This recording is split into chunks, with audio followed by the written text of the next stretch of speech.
Hello everyone! In this quick video, I'll show you how to close a vault in the Revolut app. So let's get started. First, open the Revolut app on your phone. At the top menu, you'll see options like accounts, cards, stocks, crypto, and vaults. Tap on vaults. You'll now see all the vaults you've created. Tap on the vault you want to close. Once it opens, tap the settings icon, scroll down and select Close Vault.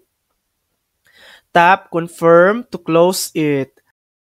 Any money inside that vault will automatically go back to your main Revolut account. And that's it. You've successfully closed a vault in Revolut. Thanks for watching!